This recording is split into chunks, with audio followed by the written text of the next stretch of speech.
प्यारे विद्यार्थियों, good morning. आज मैं आपके समक्ष उपस्थित हुआ हूं इलेक्ट्रोस्टैटिक्स के थर्ड लेक्चर के साथ।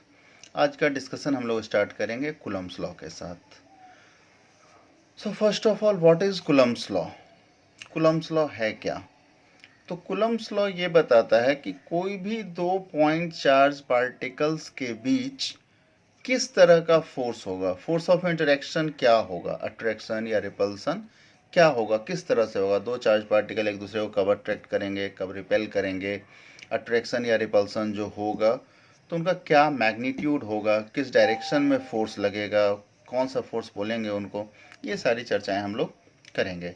तो सबसे पहले क्या बोलते हैं, the force of interaction. Interaction means either attraction और repulsion between two point charges is given by Coulomb's law and according to which इसके अनुसार क्या है, तो first point, like charges repel each other whereas unlike charges attract each other। जो same nature वाले charge होंगे means positive positive और negative negative एक दूसरे को रिपेल करेंगे, whereas unlike charges means charges of opposite nature attract each other means positive negative या negative positive charges एक दूसरे को अट्रैक्ट करेंगे। सेकेंड पॉइंट क्या बोलते हैं कि ये जो कूलम्ब्स फोर्स लगता है दो डिफरेंट चार्ज पार्टिकल्स पे, ये सबसे पहले तो दो डिफरेंट चार्ज पार्टिकल्स पे लगता है और मैग्नीट्यूड वाइज इक्वल होता है, equal in magnitude and opposite in direction. So it obeys Newton's third law of motion, इसलिए ये Newton's third law of motion का पालन करता है। ओके, थर्ड पॉइंट क्या है कि जो इलेक्ट्रोस्टैटिक्स फोर्स ऑफ इंटरेक्शन लगता है ये always along the line joining the charges. जिन जो लाइन दोनों पॉइंट चार्जेस को ज्वाइन करेगा हमेशा उसके अलोंग लगेगा, अट्रैक्ट कर रहा हो या रिपेल कर रहा हो। ये नहीं कि रिपेल कर रहा है तो लाइन ज्वाइनिंग के परपेंडिकुलर लग जाए या कोई और डायरेक्शन में लग जाए, ऐसा नहीं होगा।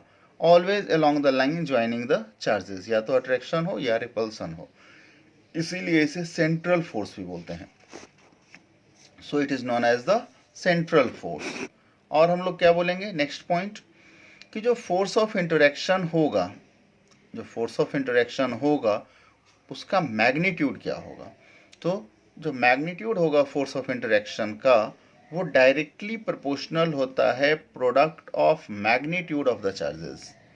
मान लें दो चार्जेस Q1 और Q2 हो, उनके बीच का सेपरेशन R है, तो जो फोर्स का मैग्नीट्यूड होगा वो डायरेक्टली प्रोपोर्शनल होगा Q1 into Q2 and is inversely proportional to square of separation between the charges and is inversely proportional to the square of separation between the charges means F is inversely proportional to R square, या यूं लिखें कि F proportional to 1 by R square।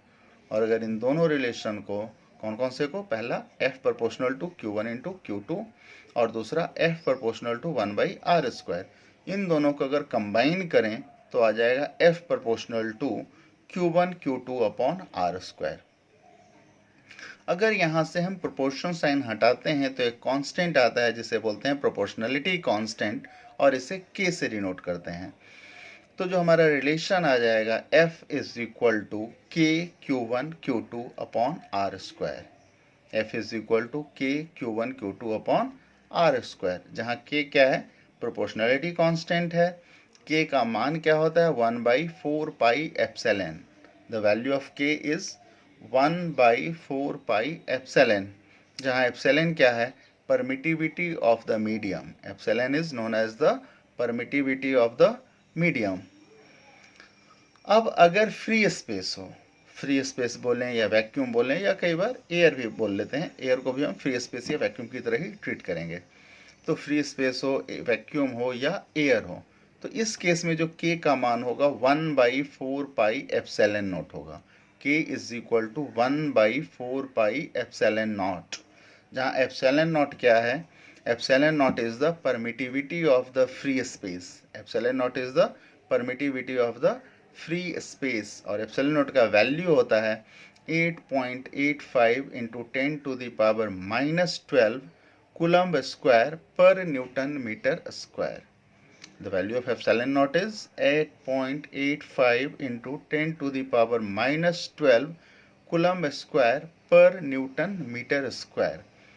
अब अगर 1/4 pi epsilon not में epsilon naught का value put करें और इसे सॉल्व करेंगे तो हम देखेंगे कि k फ्री स्पेस के लिए जिसका मान था 1/4 पाई एप्सिलॉन नॉट, ये 1/4 पाई एप्सिलॉन नॉट का मान आता है 9 into 10 to the power 9 newton metre square पर coulomb square. Means the value of k for free space is 9 into 10 to the power 9 newton metre square पर coulomb square. अगर हम k के unit और डायमेंशन की बात करें तो k का यूनिट होगा न्यूटन मीटर स्क्वायर पर कूलम स्क्वायर, और अगर डायमेंशन की हम बात करें तो सारे क्वांटिटीज़ का अगर हम डायमेंशन इंडिविजुअली पुट करेंगे तो इसका डायमेंशन आ जाएगा ml3 t-4 a-2 ml3 t-4 a-2। Next हमारा सब टॉपिक है relative permittivity.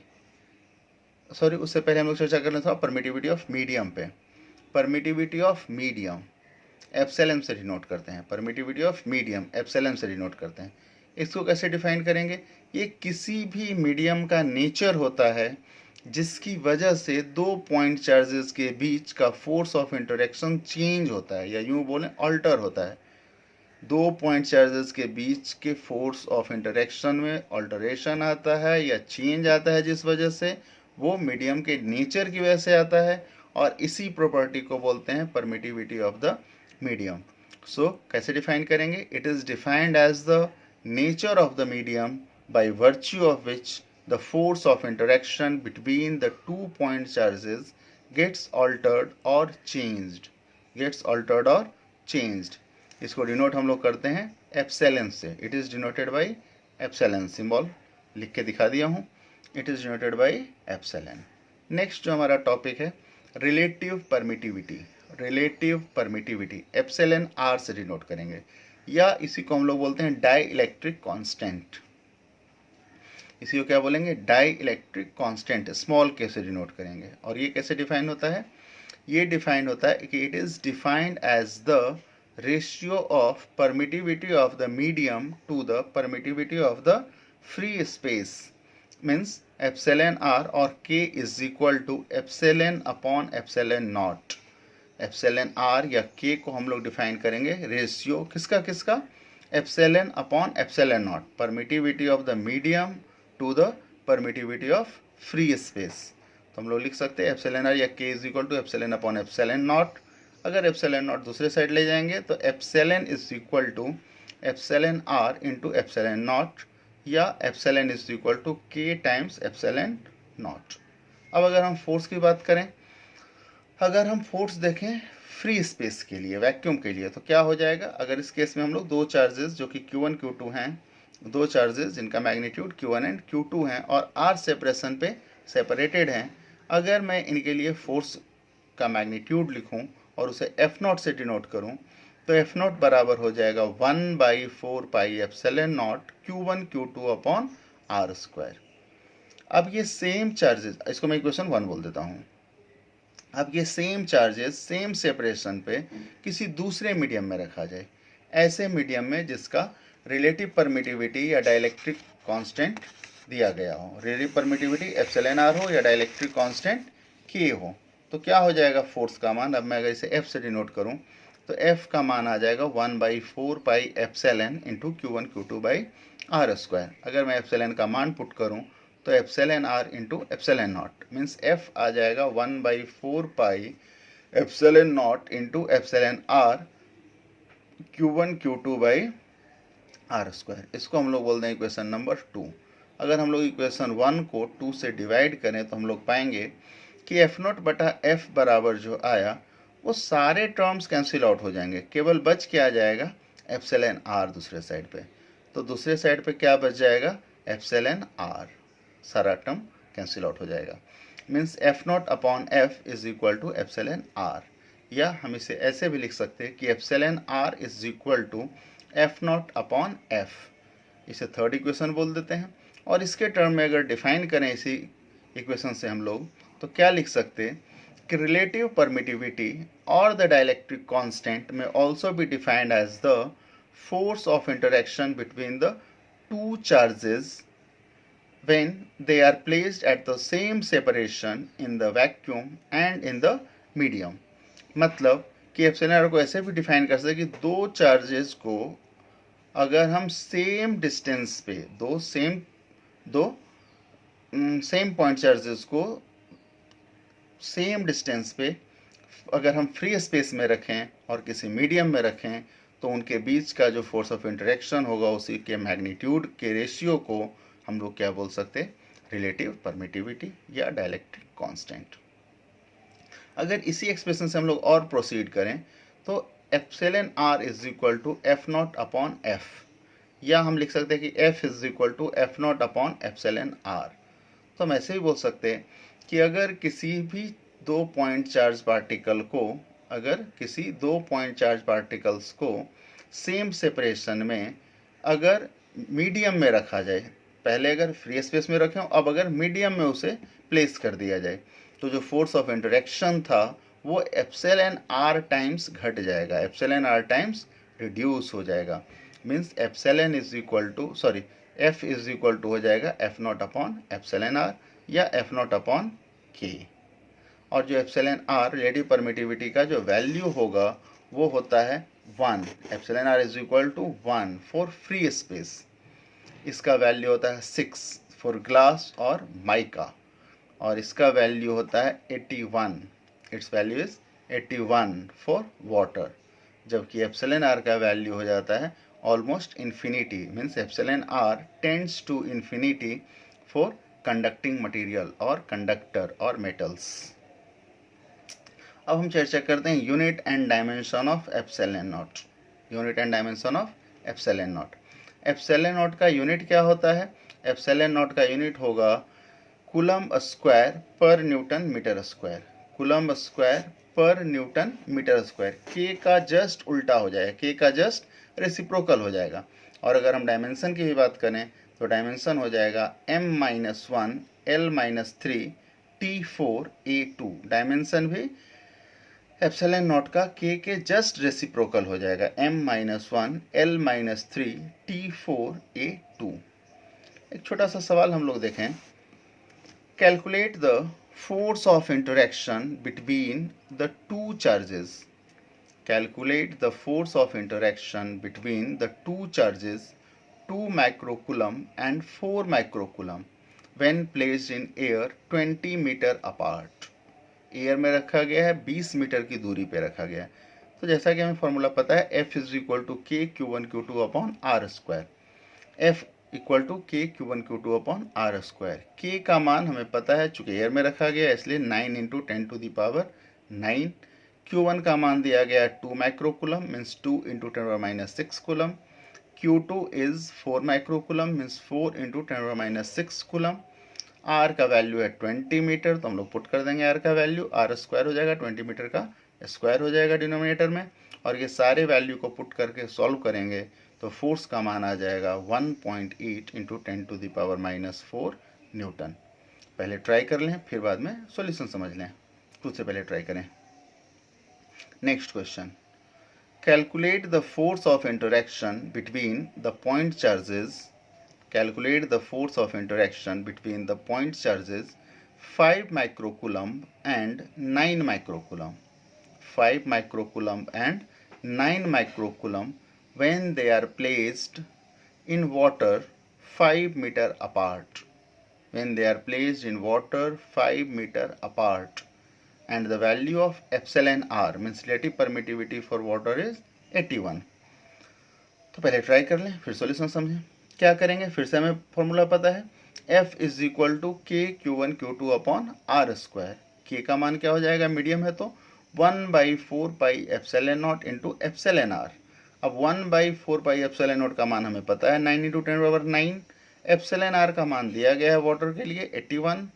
Q1 Q2, Q1 का वैल्यू पता है 5 microcoulomb, means 5 into 10⁻6 coulomb. Q2 is 9 microcoulomb, so 9 into 10⁻6 coulomb. और r का वैल्यू भी दिया गया है 5 मीटर। सारे वैल्यूज को पुट करेंगे तो हम लोग देखेंगे आंसर आ गया 2 into 10⁻⁻4 Newton. 2 into 10⁻⁻4 Newton. Okay, अब कूलम्ब्स लॉ का एक लिमिटेशन है। क्या है, नोट में हम लोग करेंगे।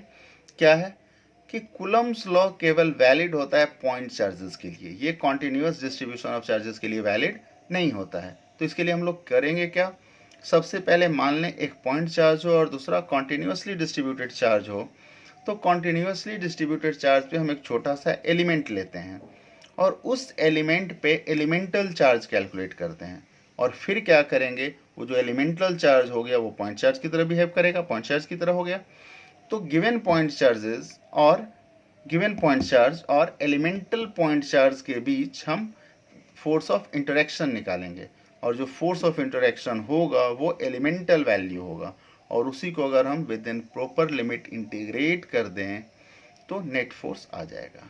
और फिर से सुन लें, सबसे पहले हमें क्या करना है, हमें पता है कि कूलम्ब्स लॉ वैलिड है 2 पॉइंट चार्जेस के लिए। अब मान लें 2 पॉइंट चार्जेस अवेलेबल हमारे पास ना हो, एक पॉइंट चार्ज हो, दूसरा कॉन्टिन्यूअस डिस्ट्रीब्यूटेड चार्ज हो। एक पॉइंट चार्ज हो, दूसरा कॉन्टिन्यूअसली डिस्ट्रीब्यूटेड चार्ज हो। तो क्या करेंगे, कॉन्टिन्यूअसली डिस्ट्रीब्यूटेड चार्ज पे हम एक छोटा सा एलिमेंट लेंगे, मतलब गिवन पॉइंट चार्ज से एक सर्टेन डिस्टेंस पे हम एक छोटा सा एलिमेंट लेंगे, और उस एलिमेंट पे हम लोग एलिमेंटल चार्ज कैलकुलेट करेंगे। जो एलिमेंटल चार्ज होगा वो पॉइंट चार्ज होगा। तो गिवन पॉइंट चार्ज और एलिमेंटल चार्ज के बीच हम कूलम्ब्स लॉ अप्लाई कर सकते, एलिमेंटल फोर्स ऑफ इंटरेक्शन निकाल लेंगे, और उसी गिवन एलिमेंटल वो जो आएगा हमारा एलिमेंटल फोर्स ऑफ इंटरेक्शन, उसी को with in proper limit integrate करेंगे तो हमारा नेट फोर्स आ जाएगा। एक छोटे से एग्जांपल से समझते हैं कि मान लें एक पॉइंट चार्ज है कैपिटल Q, एक पॉइंट चार्ज है Q, और दूसरा चार्ज है जिसका लेंथ L है। L लेंथ का एक रॉड है जिसपे लिनियर चार्ज डेंसिटी है लैम्डा। एक पॉइंट चार्ज है कैपिटल Q और दूसरा कॉन्टिन्यूअसली डिस्ट्रीब्यूटेड चार्ज है जो कि एक रॉड है जिसका लीनियर चार्ज डेंसिटी लैम्डा है और लेंथ L है, और उसका जो नियरेस्ट एंड है वो पॉइंट चार्ज से r डिस्टेंस पे रखा गया है। तो हमें इन दोनों के बीच फोर्स ऑफ इंटरेक्शन निकालना है। सबसे पहले क्या करेंगे, मैं एक छोटा सा एलिमेंट लूँगा। एलिमेंट कहाँ पे लूँगा, तो जो गिवन पॉइंट चार्जेस है उससे x डिस्टेंस पे जाके dx थिकनेस का एक एलिमेंट ले लेंगे। गिवन पॉइंट चार्ज से x डिस्टेंस पे dx थिकनेस का एक एलिमेंट लेंगे, और उस एलिमेंट पे हम एलिमेंटल चार्ज कैलकुलेट करेंगे। एलिमेंटल चार्ज क्या होगा, dq इज इक्वल टू, हम लोग पढ़ चुके हैं फर्स्ट लेक्चर में, dq is equal to lambda into dx। dq is equal to lambda into dx। तो लैम्डा हमें पता है, dx से मल्टीप्लाई करेंगे तो dq आ जाएगा। अब वो कैपिटल Q और ये dq दोनों x डिस्टेंस पे है, तो हम एलिमेंटल फोर्स निकाल सकते हैं कि dF is equal to k into capital Q into small dq into dq upon X square, और dq का मान पुट करेंगे तो lambda into dx। So dF is equal to k into q into lambda dx upon X square. अब क्या आ गया, ये dF आ गया, एलिमेंटल फोर्स आ गया। अब नेट फोर्स के लिए क्या करेंगे, F is equal to dF को इंटीग्रेट करेंगे तो इंटीग्रल ऑफ dF हो जाएगा। तो इंटीग्रल ऑफ dF क्या हो जाएगा, integral of k q lambda dx upon X square. Constants को इंटीग्रेशन के बाहर कर लेंगे तो k q लैम्डा बाहर आ जाएगा, तो k q lambda integral dx upon X square.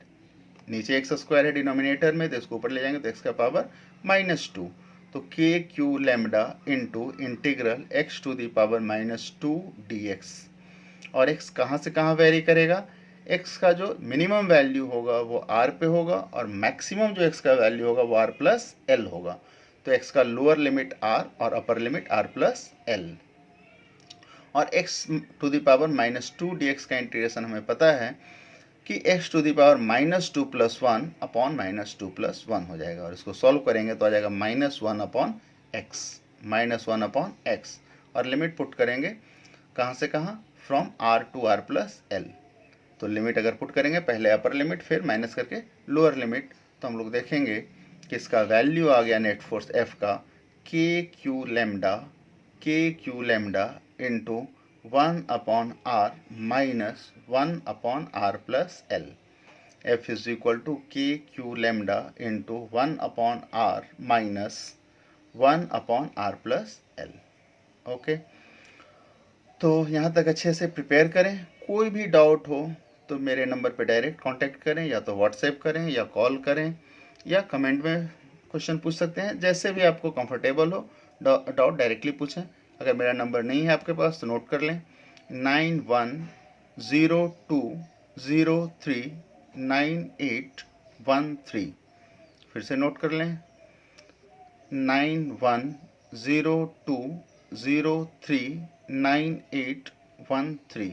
इसी नंबर पे डायरेक्ट कॉल करें या व्हाट्सएप करके सवाल पूछें। कोई भी डाउट हो, कन्फ्यूजन हो, बेहिचक पूछें। और हाँ, लाइक और सब्सक्राइब करना ना भूलें ताकि डायरेक्ट आपके पास नोटिफिकेशन जा सके। Okay, thank you.